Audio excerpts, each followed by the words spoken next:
The girl in the graveyard is your best friend, so you take her home.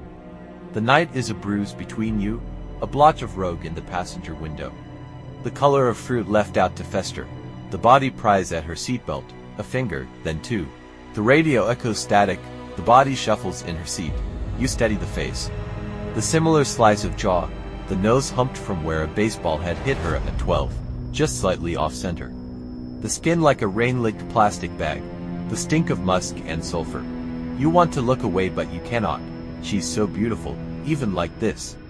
Your headlights rake warbled slits through the dirt road, a yellow like jaundice. Your hands are stiff from the cold, your lips cracked. The girl beside you is dead and you are bringing her home. 4 days ago you'd stepped into a hardware store and emerged with a shovel sturdy enough to lift a life on. 4 days you'd spent digging dirt in your own backyard until loam muddied under your fingernails and erratic holes split garden beds like the mouths of greedy beasts. Until you could sift through soil with your eyes closed, with a hand bound. For nights you had laid in your bed staring at the pockmarked ceiling, wondering what it felt like to burn alive.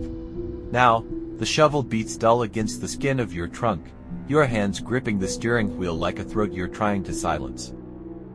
The body turns, dawn bleaching the salmon gray of her skin. The left eye slips from its socket and she pushes it back in with the heel of her hand. She smiles, head lolling like a marionette's. Sorry baby, her voice comes out strained. I wasn't expecting company. I'm sure you understand. In a sickle of citrus moonlight, Adeline Marcus smiles up at you with shell-pale gums. Adeline Marcus died on the 31st of October and was buried a week later, the date on her gravestone a month shy of her 18th birthday. In the court, the boys would claim it was an accident, that they didn't know she was inside. For better or worse, you believe them. The fingers striking out matchboxes, the beer cans constellating the sidewalk. A prank gone too far, the wrong place, the wrong time. It doesn't have to be on purpose. She didn't have to be home. The coroner ruled it suffocation, but all you can imagine is flame like a stiff palm, striking over and over. Adeline had crawled from the mouth of the home on her hands and knees. She was dead by the time she reached the pavement, her Sunday dress singed up to her knees, the dress you knew well enough. Either way, the boys were left with 25 to life and the Marcus were left with a dead daughter, a ring of ash like chalk on the pavement. You were left with a misplaced guilt like hunger, a guilt like an Ouroboros. Choking on the tail, swallowing the head, eating yourself alive and being unable to stop, even as it consumes you. Because this wasn't the sort of thing that happened to good people. You watch water curl down your shower drain, carrying with it mortuary makeup, kaleidoscopic insects, and jasmine bubbles. Strings of dirt stretched out like sinew. The body's head rests on her knees, vertebrae needling through her back like a line of molars. The electric lights wash her green, dark veins rooted under brittle skin. She turns her face to the shower head and picks at the powdery sediment under her fingernails. The shower floor is a mess of grit, and you think of a child scooping up the sand. You turn the heat up until it scalds, and scrub mildew from the base of the shower door. You think, if you can only get everything clean, everything will be alright. She turns her head and looks at you through eyes obscured by glass paneling. She says, "It's not as bad as all that. I don't even think I felt a thing."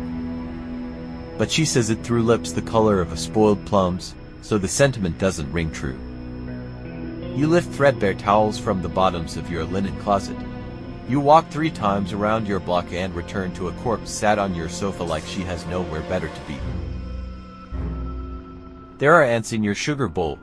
You try to remove them, lift their crystal-knotted bodies on the prong of a fork, but they slip between the gaps and you are left with a mess bigger than when you started. Tea-brown sludge bleeding from thoraxes and the stink of vinegar. There's a dead girl on your sofa, but let's focus on the ants in your sugar bowl. The way they thread through cysts of white like veins on a leaf, like the capillaries that run through the skin of your face. You make tea anyway. You add too much milk and sit cross-legged in front of the body.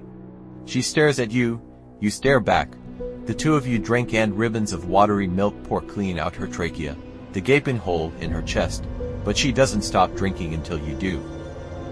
"You're not looking at me," she says, "not really." "Yes I am." You twist your hands in the shag carpet, "Aren't I now?" "No," she says, You're not. You leave your teacup on the floor, saucer and iris of yellow, and go upstairs. You take 2 cigarettes from the carton squashed on your father's desk and then think better of it, press down with your heel until tobacco dissipates into the tawny carpet. You change your bedsheets twice, eggshell white, no, gray with peonies. You make a 2nd cup of tea. When you get back to the room, the body is still there. You are looking at her. You are not looking at her. Do I disgust you? She says. No. She shakes her head, dark hair plastered to her shoulders like reeds, no more than I always did. You need to sleep, you say? Baby, she tilts her head to one side, sleeping is all I've ever done. The last time you saw Adeline Marcus alive was in the back of a stranger's car, parked on a stranger's street, with the taste of a stranger's tequila fresh between your lips. You were never to build for parties, so the outcome was a pair of girls who looked like they were playing dress-up. Blousy dresses with sleeves like a nun's, thrift store necklaces noosing your necks, shoplifted lipstick which she hid beneath her mattress, more wax than pigment. But in the citrus peel of street lights, in the low trill of distant music, the two of you looked beautiful. She had her legs curled under her and was sitting sideways in the back seat, her hand resting on your knee and the other palmed against the window, a song on her lips that you couldn't quite place. You were too close, but it was night, and everyone was inside and drunk, and sometimes we all need to feel closer than we should be, to lose ourselves a little. The song melted on her lips, swallowed into the limp press of salvia and booze, and you said something like, I think I should go home now. And she said something like, have another drink, and so you did. You let her pour the liquor into the flimsy mouths of red plastic cups and watch her swallow. She said, you're so pretty. And you said, I think you should stop. And she said, just let me say that one thing. And you wanted to say, stop fucking looking at me like that. And you wanted to say, I want to crawl inside you and make a life for myself in the city of your mind. And you wanted to say, let's just be quiet, let's just not talk, let's just not ruin a good thing by telling the truth. Instead you pushed open the passenger door, stumbled out onto the skin of vein blue sidewalk. I'm going home now.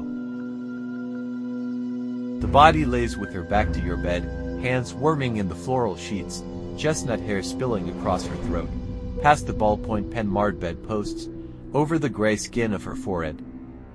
You are thinking about the silken mouth of a coffin. You are thinking of how she looked when you pulled her from the rose mouth of heaven. The radiator hums, a lace curtain bellies your open window. She rolls over onto her side, slots her hands together like pieces of a decaying jigsaw puzzle. You still can't even look at me. Her mouth moves too slowly, words like chewing gum. Why am I here, Betty? What's it for? There are pink crescent moons on the bed of your palms from the bite of your nails. She pulls her knees to her chest and a bone cracks. She pulls her knees to her chest and a molar tumbles from between her keyhole lips. You can only love me when I'm not here. You can only love me when there's nothing left to love. You press your cheek to the cool spread of linen beside her. You listen to the steady beat of your heart. The way you can feel it in your fingertips, entirely singular. Don't tell anyone, you say. Did you want it to die with me, Betty? She shifts and her hair falls against the nape of your neck. Were you glad it was silenced? Don't tell anyone, you say again. She sighs, lays herself back down so you're face to face. Crooked nose, eye pulling from its socket, the onset of gray-green decay wreathing her jaw. The smell of soil and rot and cicada heavy nighttime. Who could I tell? She brushes your hand, I'm not really here.